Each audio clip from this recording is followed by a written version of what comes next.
We would wish to outline to Queenslanders the latest on the 4 key challenges of this weather event: waves, wind, rainfall and flooding. What's critical for people to understand across the large scale that we're dealing with, it's a large area and a large population, and it's important that we update people on what is occurring. You will experience at least one of those key 4 challenges: waves, wind, rainfall and or flooding. And it's important that Queenslanders prepare for that. I want to address the cyclone intensity. It remains as a Category 2. And obviously we have seen the delay in the system heading towards the coast. Literally in the last few minutes we've been updated that that could now push into Saturday morning. So if we just unpack where we've been, we overnight saw the system spin around on itself and then it has resumed its journey into the coast. So exactly where it will hit and when still remains unknown, but all of the modelling continues to show it is coming towards the coast, albeit it has pushed into the early hours of Saturday morning just in the last few minutes. With every hour that approaches, your window to get prepared closes, but you still do have time. And it's important, if you are hearing these messages for the first time, that you do take it seriously, as are we. But I assure you the preparations are in place, and if you do your bit, you will get through this.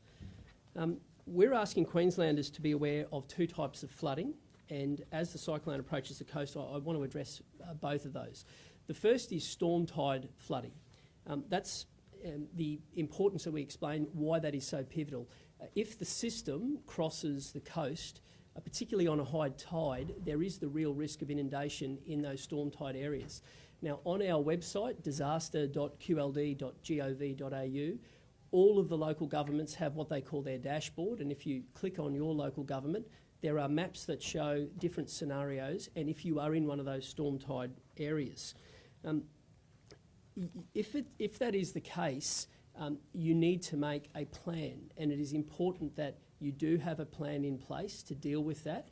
Now, I'll get onto that in a moment, but I just want to restate that website address. It's so disaster.qld.gov.au. The second flooding is flash flooding and river flooding, and again, councils do a lot of work in the mapping on that. Now, many Queenslanders in the southeast are aware of this. They have experience in this and have handled it very well over the years. It is important that you do that and check that message across the platform. Know your plan. It is important that you develop your plan now if you are in one of these zones. There are 25 refuge locations open at the moment across all of those councils. I just want to be clear, they are not ideal places to have to spend the night. Ideally, if you are in one of those zones and you choose to go, the best place is with friends or family. If you have the means, and you can go to a motel.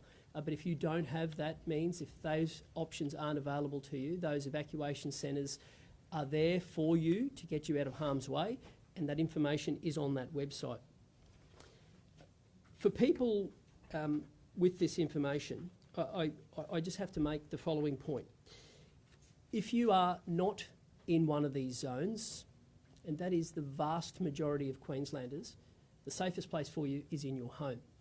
And I want Queenslanders to understand that every little bit of preparation you do now will make a world of difference as the system approaches and crosses the coast.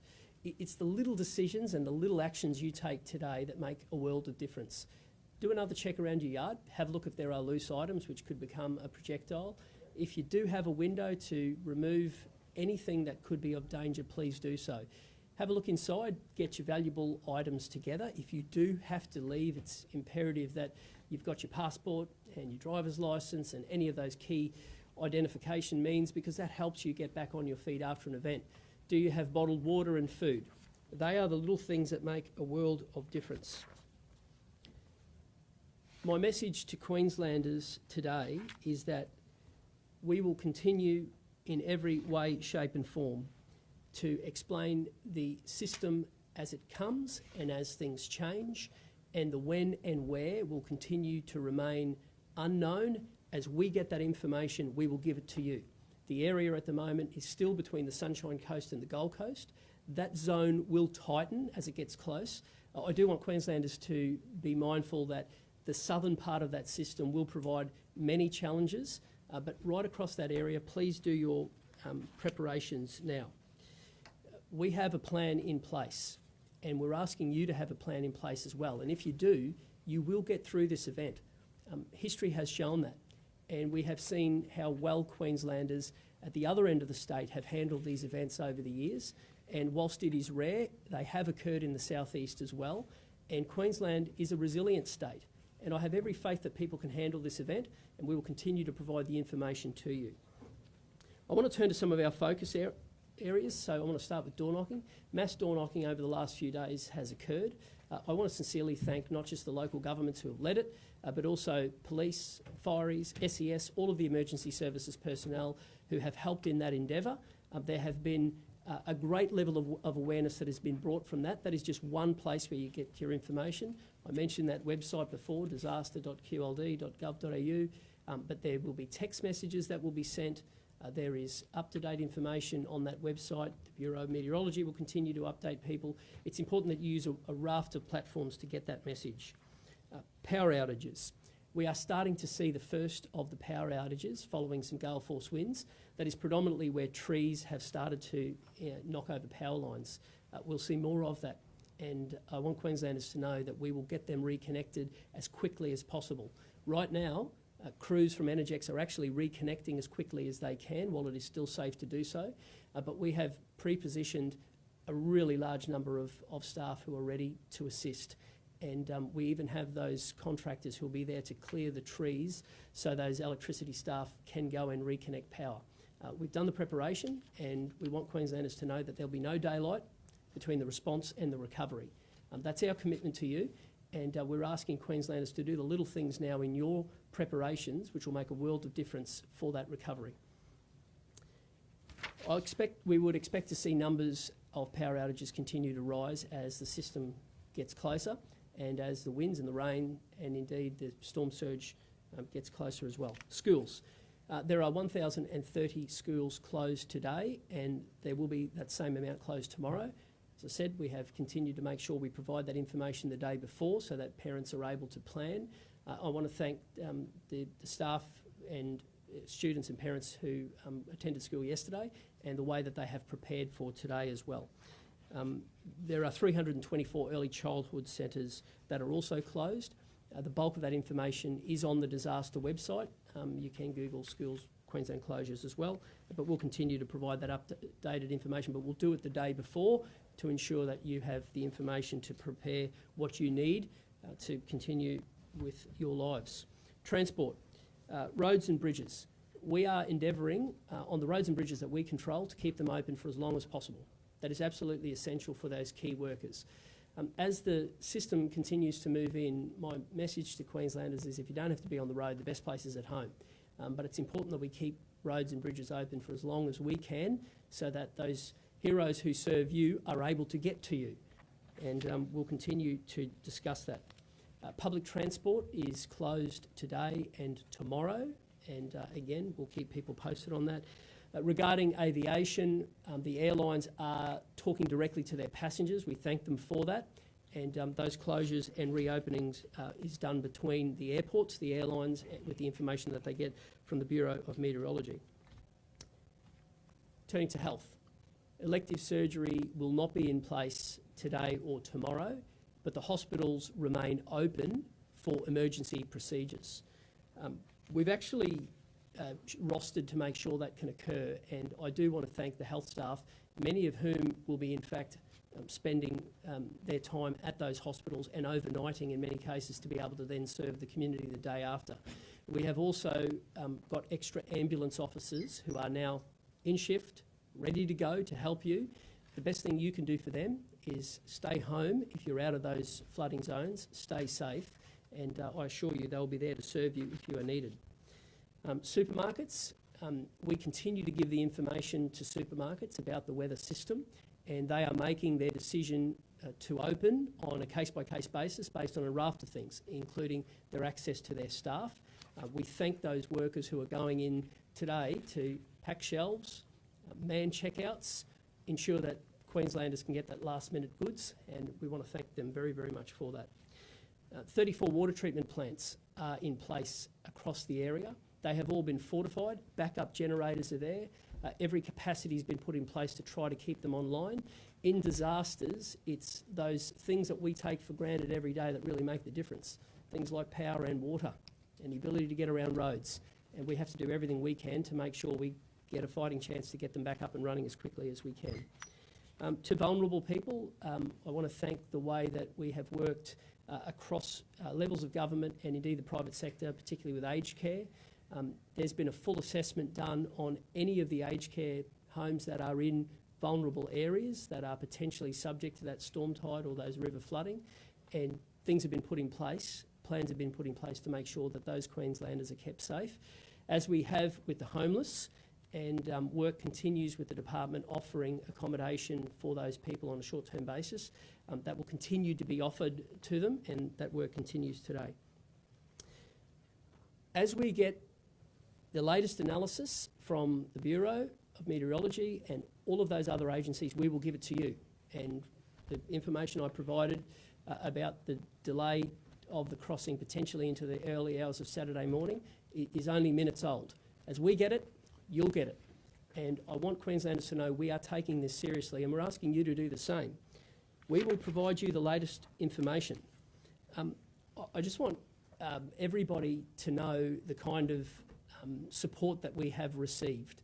Firstly, the amount of phone calls I have received from mayors, councillors, community members from North and Far North Queensland, people who are picking up the pieces from their own disaster to wish us well, tells you everything you need to know about this state. And I want those people to know your recovery will continue in earnest, and we will get the job done for that magnificent part of the state. I have received messages from almost every state and territory Premier and Chief Minister. I got a message from the Prime Minister of New Zealand. So from across the country and across the ditch, people wishing us well in our hour of need, and that's pretty special. I've spent a bit of time on the ground yesterday, and the message is certainly getting out there, and I want to thank people for that. Great stories as well of people reaching over the back fence for the first time. Neighbours helping neighbours and strangers helping strangers, and that's really important at the moment. There would be a number of people who've only moved recently to Queensland, and this is their first experience of something like flooding, for example. And there are many people who have never been through a cyclone. But I assure you, if the preparation is in place, you will get through this. And we've done our bit, and we'll continue across all levels of government, across all those agencies. And if you do the right thing and the small things at home, I do have every faith that we will get through this as a state. And I want to hand over now briefly to Matt from the Bureau for an update, but I want to thank Queenslanders for the way they have responded during a difficult time.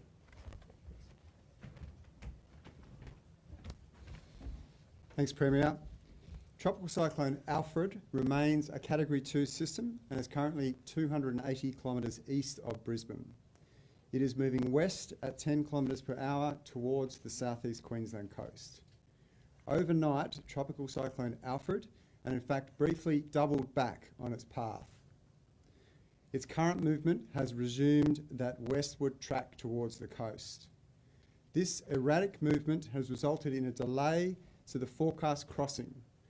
It approaches the outer islands very late on Friday and then is expected to cross the coast in early hours of Saturday, with the most likely track still between the Sunshine Coast and the Gold Coast near Brisbane as a Category 2 system.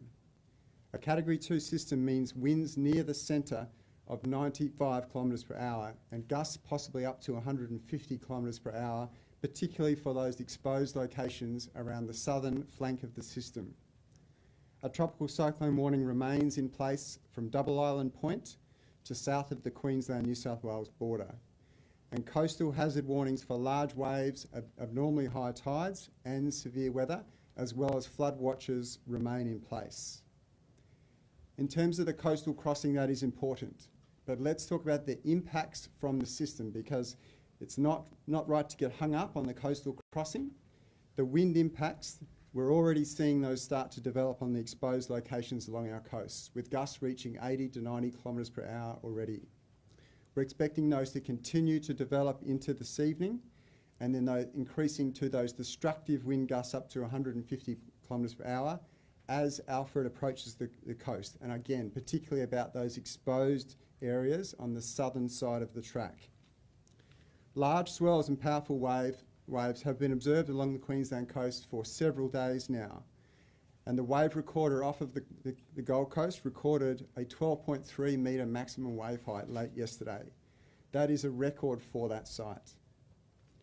Coastal hazard warnings for damaging surf and abnormally high tides continue for south of Sandy Cape.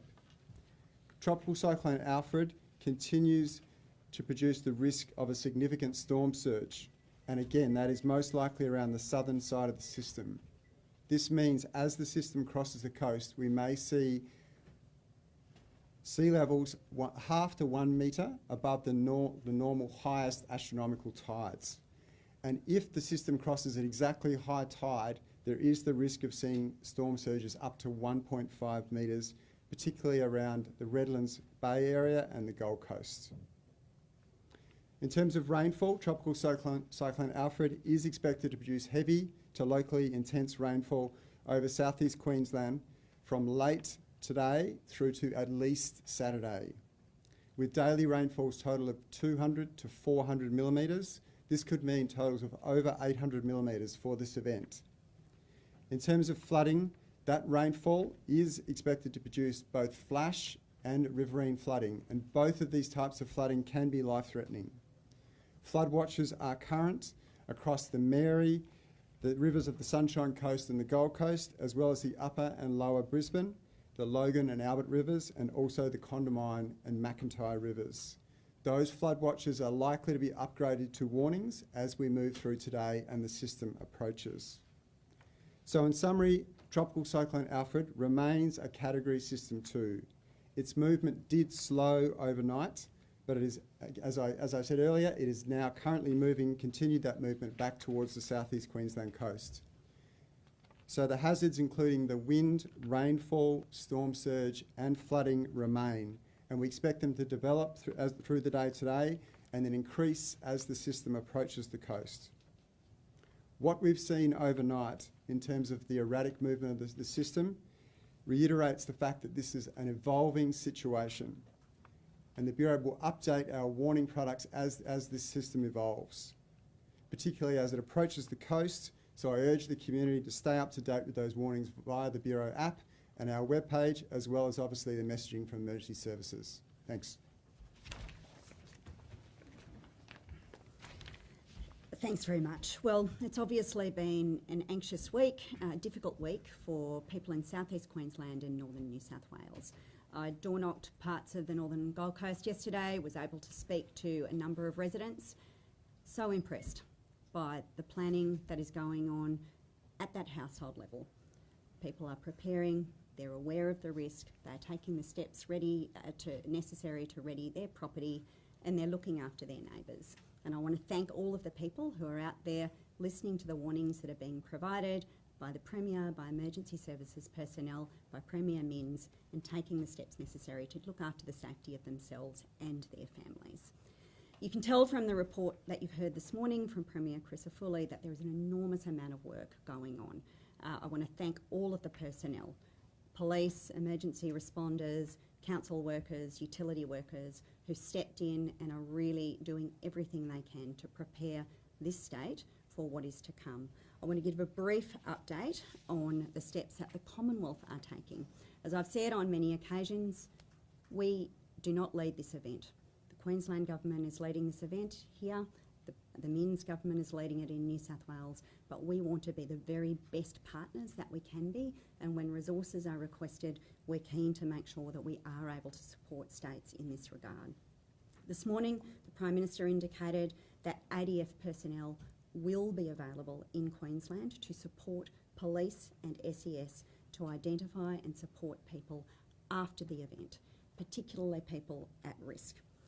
They will be supported in turn by high clearance vehicles to allow them to move around in the conditions that we expect to occur after the cyclone makes landfall. In addition, 2 light utility helicopters will be provided again after crossing to support search and rescue activities. On the financial side, in New South Wales, the Albanese and Minns governments have activated disaster assistance to a range of communities impacted by Tropical Cyclone Alfred. And I want to step through them. They include the following LGAs: Ballina, Bellingen, Byron, Clarence Valley, Coffs Harbour, Dungog, Kempsey, Kyogle, Lismore, Lord Howe Island, Mid Coast, Nambucca Valley, Port Macquarie Hastings, Richmond Valley, and my hometown of Tweed. Here in Queensland, we've obviously also indicated that we are making similar kinds of support available for councils to undertake counter-disaster operations and very early works to clean up. And those are for councils located between Gympie and the Gold Coast. The Prime Minister indicated this morning that he has received an additional request from Premier Crisafulli, and he intends to make a decision about that shortly, and I think you can see from his remarks that he looks upon that request very favourably. We are determined to provide the resources that are necessary to help Queenslanders, to help the people of northern New South Wales. We're grateful for the collaborative way that Premier Minns and Premier Crisafulli, their ministers and their officials are working with us. Our final message, I think, is to the people at home. You've heard this morning from the bomb that this remains a very serious situation. You've heard the Premier ask you to take responsibility for your own safety, to listen to the warnings, to take the steps that are necessary to prepare your family and your home, and most importantly, to look after the people around you, your neighbours, your friends, check in on them, see if they need assistance. I am very confident that if we all do these things, if government prepares, if community prepares, we can get through this. Thank you.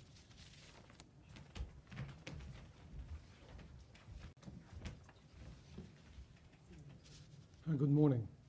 The Premier spoke about the 4 challenges of this event, and we're continuing our preparation activities and using the time available to us to ensure the emergency services are pre-positioned to be able to provide that immediate support right from the Sunshine Coast through to the Gold Coast area.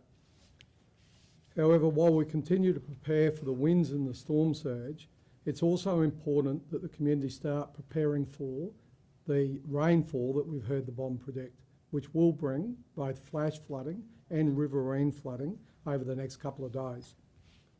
The local governments, our state agencies, the disaster coordination centres are working together to ensure that we can communicate and the community understand those risks and can start preparing for that flash and riverine flooding as well as the onset of the cyclone. We're ensuring sufficient resources are available to support the community through door knocking, through messaging. Not only now, we've been out doing that and there's been a huge amount of door knocking undertaken by our emergency services, but also ensuring that those resources are available over the next coming days to get out there and door knock and message the community regarding also the riverine flooding risk and the flash flooding risk. As we heard, our requests to the Commonwealth have been supported, and I'm really grateful for that, and that will ensure that those ADF resources are able to be integrated with our emergency services immediately and ensure that capability is ready to go as required. The SES has over 350,000 sandbags currently in their position ready to be deployed. A separate 403,000 sandbags were distributed yesterday to our local government areas, and another 300,000 sandbags have arrived this morning. Now, this is really important not only to ensure the community can prepare for that storm surge flooding that they've been preparing for and the onset of the cyclone, but also for that flash flooding and riverine flooding that may occur over the next few days from the rainfall that is predicted. Can I please say, if you're at risk of that riverine flooding, go onto the dashboard website, the link to your local council dashboard, and do the planning now.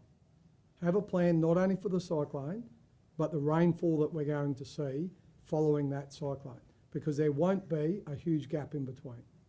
We will see the cyclone come through and we will see the rainfall immediately follow.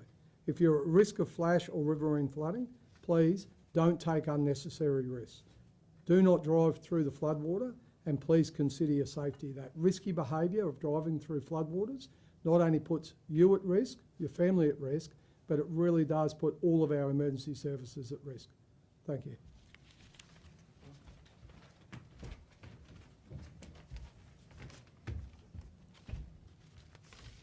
Good morning. The Queensland State Emergency Service is actively engaged around the region, helping Queenslanders prepare for what will be a severe event. In the last 24 hours, we've received over 1,300 requests for SES assistance, many of those for vulnerable people, and the majority related to sandbagging and other preparation activities. We have well over 2,000 trained SES volunteers that live in the region, and we've reinforced them with a further 100 that have come down from far north Queensland and North Queensland. Interestingly, most of those that have come down are very, very experienced in cyclones, and they've been sharing their experience and knowledge, which has assisted our preparations greatly. In terms of sandbagging, our local government has been proactive in taking the opportunity to keep many of their sandbagging centres open today, and we're working with them. SES is helping facilitate the supply of empty sandbags to those facilities. And I can confirm that this morning we've distributed an extra 250,000 sandbags to local governments to support the continued operation of those centres. And as the Assistant Commissioner said, we have more ready in reserve because the need for sandbags will continue past the crossing of the cyclone, with flooding and heavy rain expected. I can also confirm that the 4 truckloads of sandbags supplied by NEMA have been distributed, and they're now in the hands of local government, and we appreciate that very timely and useful support from the federal government. Just in closing, as the system moves closer, I want to take this opportunity to remind people to prepare themselves, to check on their families, and if they know of anyone that might be vulnerable, to check in on them. The SES is available for support to assist in the preparation and during the emergency itself. The way to request SES assistance is to use the SES hotline 132 500, 132 500. Of course, if it's a life-threatening situation, then 000 is the best means to use. But SES remains here ready to support Queenslanders. Good morning. Currently in the Energex area, particularly Redland and Gold Coast, we've got 5,000 outages of customers. That's increased only in the last couple of hours. It was about 8 o'clock, there was about 1,500. We expect those outages to increase as the wind comes onto the coast more. We've got staff in the field repairing as we speak. They'll only be able to continue to do so while it's safe with wind speeds, but we'll keep working in today and hopefully in tomorrow. There's also outages across the Tweed, in several thousand in the Tweed across the Lismore. I don't have all that data. There's 1,200 staff in the Energex patch that are responding now and will respond over the next couple of days. I've also got 800 staff in the outskirts of SEQ to come in and respond as we need. So there's 2,000 people out there. That's lineys, vegetation people, safety people, and all the gear that they need. The other thing I'd like to touch on, there's been a bit of social media around Energex turning off power. It's just completely false. It's fake news. We're dealing with it. We don't turn off power in these sort of outages. Mother Nature does enough of that for me. Thank you. Thank you very much, Peter. Over to you guys. Thanks very much.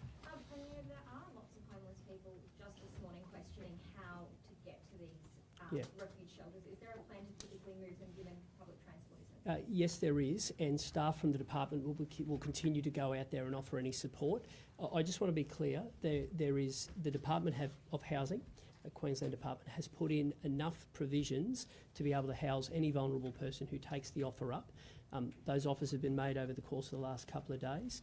There is also a homelessness hotline, and I can get that information and I'll share that socially with Queenslanders as well.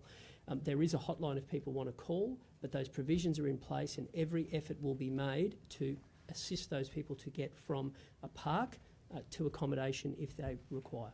Even just this morning, they were saying they didn't have those answers. So the department has been there across the last couple of days. Not everyone has accepted the offer, and we will continue to make that offer to them.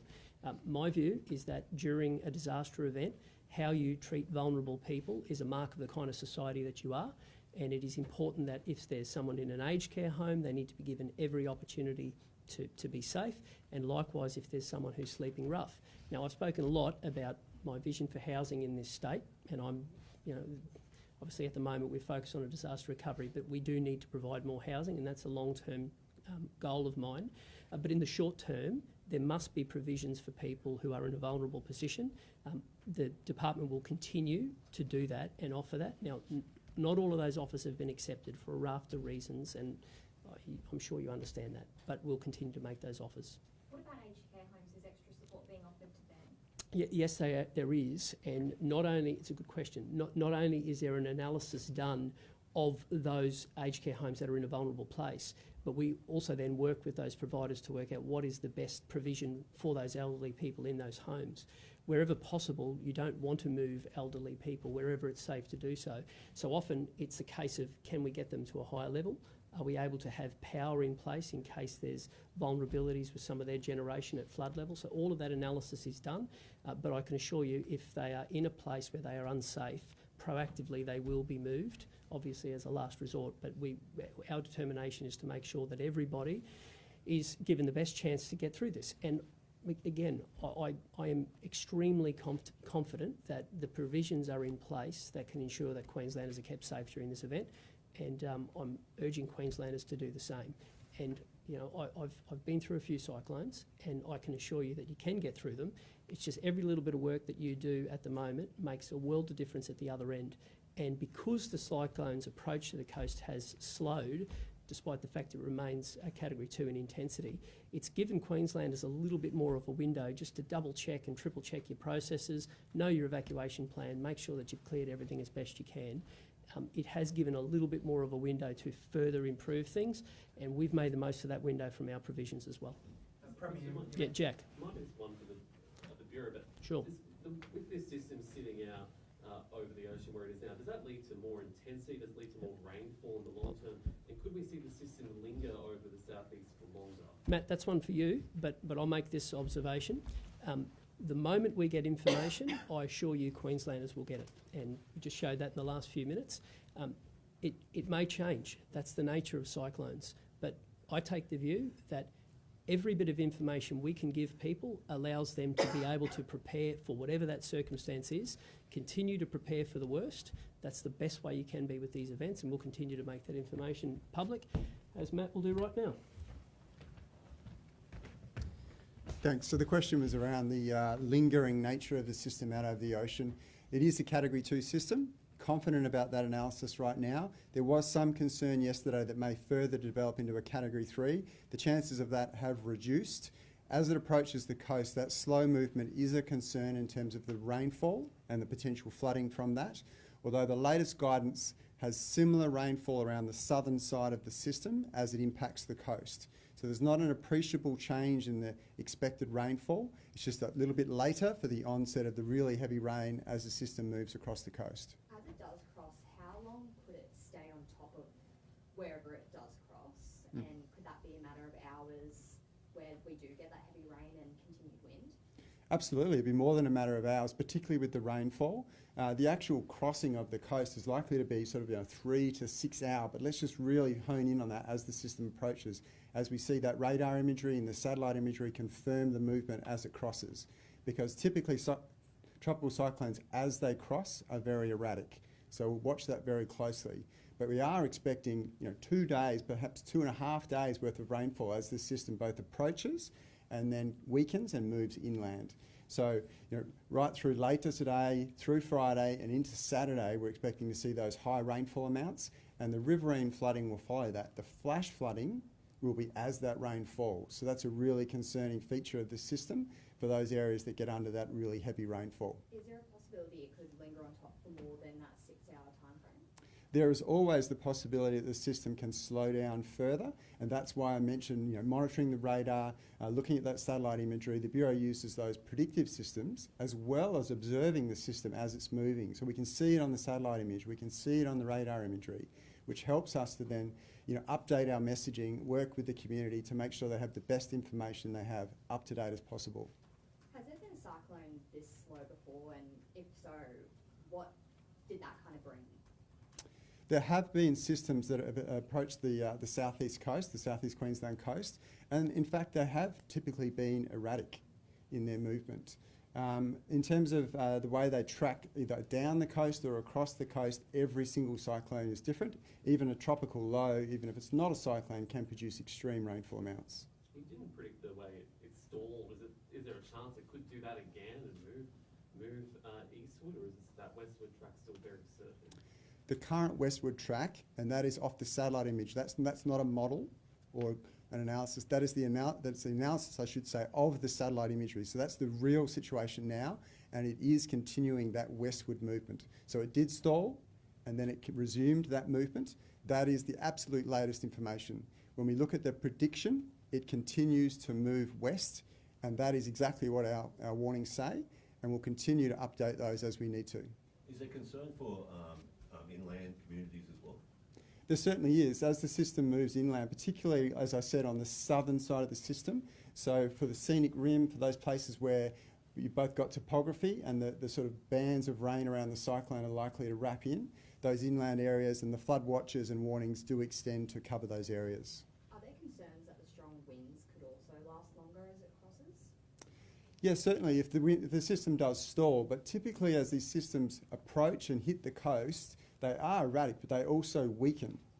Right? So if we've got a Category 2 system and it approaches the islands, it is likely that the system will start to weaken as it crosses. But as I've said, we need to watch these factors really carefully with the observed information and update the community as that happens.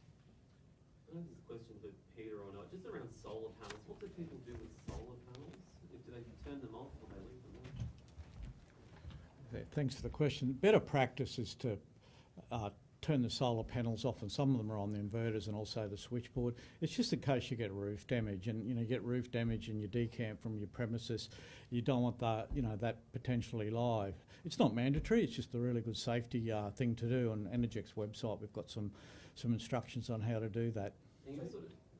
Should they be doing that now? It's their choice. If you're at home and you think you're safe at the moment, you don't have to do it. But if you're going to decamp from your home, it's the last thing you'll think of. So, it's cloudy at the moment anyway. You're probably not generating much. But we'll put some guidance on our website because there's also been a bit of noise around that we'd like to clear up. It's a safety matter. You've spoken about social media rumours. Just to be clear, there'll be no preemptive cut to power No. as this cyclone approaches. No. It must be frustrating getting that type of messaging because these people, they're claiming to be workers within the company. It must be, and people are trying to get the information from all means. It must be frustrating. Just go to a trusted site like the government's website or ours, and you know that's not fake. Just a couple for the Premier. Yeah, thanks. Go on, Pete. You spoke about bridges potentially shutting. What would be the trigger for that? Well, there's systems in place, and I mentioned the Gateway yesterday. Now, that's owned by a private company. They have trigger points when wind velocity gets to a certain rate, so that's their trigger point. I just make the observation, wherever possible, we want to keep roads open, but people have to uphold their end of the bargain, and that is when advice comes that things are reaching the point where it's dangerous to be outside, we'd really appreciate if people do the right thing. And that's, again, my role is to give people the information, and we'll give it as clearly and as concisely and as often as we can. I suspect I'll be back this afternoon, right? And people can then make an informed decision. Premier, are you happy with the communications and sandbags? Look, we'll work with councils wherever we can. And when we have the disaster management meetings, I'm a big believer that councils have to be on there. And on the back of that, we're able to iron out as many problems as possible. The work of, and I have to thank the Minister for this, the way that Defence and the National Emergency Management were able to really pool resources here and get extra sandbags for those councils, that's what it's about. In a disaster, it's about everyone rowing in one direction. So we'll keep assisting them as much as we can. Have you spoken to the councils? Have they told you they're going to reopen those All of that information's on the website, but my understanding is that every council has a sandbag capacity today that's open, and I've just checked on the last one before we came here. And they'll take advice. We'll continue to give them the advice about as the system comes in. But at the moment, if Queensland has been given another little window to maybe do a little bit more sandbagging, and that's why we're trying to help councils as much as we can. Now, looking ahead days and probably weeks, what sort of financial assistance might be available for residents and small business? Cameron, it's a good question, and the reason why it's a good question is because now's the time for us to say to Queenslanders that our focus is on the response, but it has to immediately go to the recovery after the event. And one of the benefits of having the Minister here is that she's been part of the journey from the beginning, and it is really important, and we saw that in the floods in North Queensland. So as of today, right now, we still have teams of people from the Reconstruction Authority in Ingham and Townsville and Cardwell and all manner of other points doing the things that need to be done in that recovery. I spoke to the recovery coordinator yesterday up there. It's important that that work continues. So now's the time. So what was put in place yesterday with those local governments, it's effectively an amount of money that councils can, the moment there is damage, they're able to go and repair some of that key infrastructure so that it's not part of a squabble waiting to see whether or not they might be reimbursed. It's just an amount of money that they can go in instantly. So it has to be seamless. And if it's not, what happens is it means that individuals don't mobilise as quickly as possible. So if people see government not responding quickly, often there is a lag in how individuals do their response, and that's completely understandable. So our role is to make sure we do all the preparation, have all of the response, all the recovery there, and then it'll be up to Queenslanders to do their bit, and so far so good. People have been getting warnings now for days. Yeah. They might be starting to get a bit complacent about this. That's cyclone. right. What would be your message to them? Just stay in touch, keep in touch with the information, and we'll keep giving you the information. So, you know, we have seen the window for that crossing push out further later in the week, and the advice from authorities is that the system does continue to move here, and I see it as an opportunity just to go through and have a look at those systems one more time. Let's make sure that we've got everything in place from a government level, and for Queenslanders, just make sure that you've got everything in place as well. Do you think roadies are taking this event seriously? Again, we give the information. So yesterday, the alert was declared from the harbour master that there would be no boating from lunchtime yesterday. So that advice gets channelled out, and it's important that people, particularly those who might live on board their vessels, know that it's not the best place for you at the moment. All right, guys. Thanks very, very much. Thank you, everybody.